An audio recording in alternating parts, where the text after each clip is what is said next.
অনেকেই জীবনে বহুবার অথবা এক বা একাধিকবার শয়তানের প্ররোচনায় প্ররোচিত হয়ে জেনায় লিপ্ত হয়েছেন।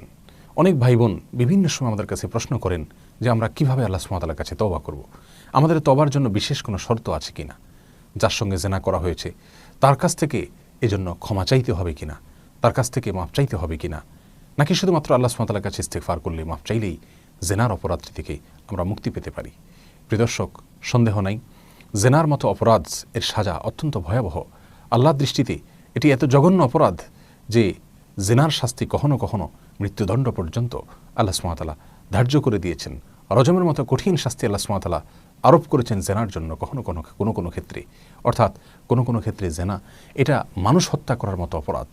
এই অপরাধে যদি আমাদের জীবনে কেউ আমরা লিপ্ত হয়ে থাকি, আল্লাহ মাফ করুন, এক বা একাধিকবার যদি কেউ জেনা করে থাকেন, তাহলে সেক্ষেত্রে সেই জেনা থেকে তওবার জন্য অন্য সকল অপরাধ থেকে তওবার যে শর্তগুলো সেগুলো এক্ষেত্রে প্রযোজ্য।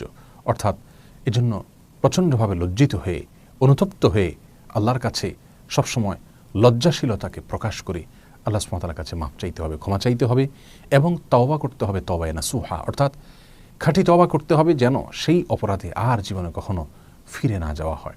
সেজন্য সংকল্প করতে হবে।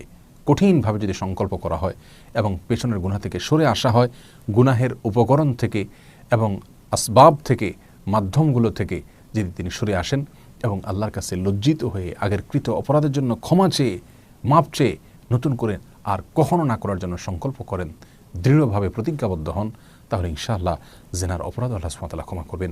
আল্লাহ সুবহানাহু ওয়া তাআলা কোরআনে কারিমে অত্যন্ত পরিষ্কারভাবে জানিয়েছেন, ইন্নাল্লাহা ইয়াগফিরু যুনুবা জামিআ, এমন কোনো অপরাধ নাই আল্লাহর জমিনে যে বান্দা যদি লজ্জিত হয়ে ফিরে আসে তো আল্লাহ সুবহানাহু ওয়া তাআলা ক্ষমা করবেন না। এমন কোনো অপরাধ নাই। শিরক সবচেয়ে বড় অপরাধ, সেটাও যদি বান্দা তওবা করে আগেকৃত শিরকের জন্য আল্লাহর কাছে লজ্জিত হয়, আল্লাহর কাছে লজ্জিত হয়ে মাপ চেয়ে সে ফিরে আসে আর কখনো করবে না বলে সংকল্প করে, তার ভুল সে বুঝতে পারে, তাহলে আল্লাহ সুবহানাহু ওয়া তাআলা শিরকের মতো অপরাধ পর্যন্ত মাফ করে দেন।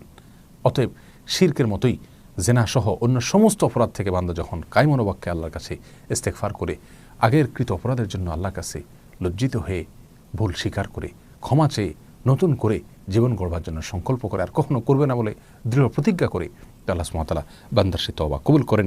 নবী আলাইহিস সালাম বলেছেন, ইন্নাল্লাহা ইয়াকবালু তাওবাতাল আবদি মা লাম ইউগারগির, বান্দার একেবারে মৃত্যুর কাছাকাছি যাওয়ার আগ পর্যন্ত আল্লাহ সুবহানাহু ওয়া তাআলা বান্দার তওবা কবুল করেন। অতএব জীবনে যদি বারবারও জেনা হয়ে থাকে, বহুবারও জেনা হয়ে থাকে, আল্লাহ সুবহানাহু ওয়া তাআলার কাছে খাঁটি অন্তর থেকে যদি তওবা করা হয়, লজ্জাশীলতার সাথে ইস্তেগফার করা হয় এবং ফিরে আসা হয়, আর কখনো সেটা না করার জন্য প্রতিজ্ঞা করা হয়, তো ইনশাআল্লাহ আল্লাহ সুবহানাহু ওয়া তাআলা তওবা কবুল করবেন। প্রিয় দর্শক, এক্ষেত্রে যার সঙ্গে জেনা করা হয়েছে তার কাছ থেকে ক্ষমা চাওয়া এটি শর্ত নয়। আল্লাহ সুবহানাহু ওয়া তাআলার কাছে ক্ষমা চাইলেই চলবে যদি সেই জেনা বিশেষ করে উভয় পক্ষের সম্মতিতে হয়ে থাকে।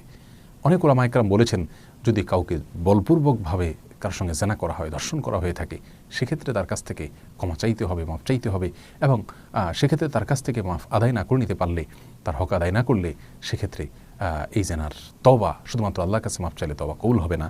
কিন্তু সাধারণত উভয়ের পক্ষ সম্মতিতে যে জেনা হয়ে থাকে সেটার জন্য শুধুমাত্র আল্লাহ সুবহানাহু ওয়া তাআলার কাছে কায়মনোবাক্যে মাফ চাইলে এবং কখনো জেনা আর যাবে না, জেনার ধারে কাছেও যাবে না। যে সমস্ত মাধ্যমগুলো মানুষকে জেনার দিকে নিয়ে যায়, সে সকল মাধ্যম এবং উপায় উপকরণ থেকেও যদি নিজেকে দূরে সরিয়ে নিয়ে আসে এবং সম্পূর্ণ তাকওয়ার পরিবেশে চলে আসে, মুত্তাকিদের সঙ্গে থাকে, যাতে জেনাহের ধারে কাছেও আর যাওয়া না লাগে, তাহলে ইনশাআল্লাহ আশা করা যেতে পারে আল্লাহ সুবহানাহু ওয়া তাআলা জেনার সমস্ত অপরাধগুলো মাফ করবেন। বিধায় নিরাশ হওয়ার কোনো সুযোগ নেই। আল্লাহ সুবহানাহু ওয়া তাআলা বলেছেন, লা তাকনাতু মির রাহমাতিল্লাহ, আল্লাহর রহমত থেকে নিরাশ হইও না।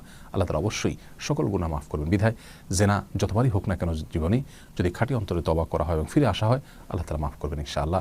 আল্লাহর রহমত থেকে নিরাশ না হই এবং সকল অপরাধ থেকে তওবা করতে থাকি। আল্লাহ সুবহানাহু ওয়া তাআলা আমাদের সকলকে তার রহমতের ছায়াতলে আমাদেরকে আশ্রয় নেওয়ার এবং ফিরে আসার তৌফিক দান করুন। জাযাকুমুল্লাহু খায়রা। আসসালামু আলাইকুম ওয়া রাহমাতুল্লাহি।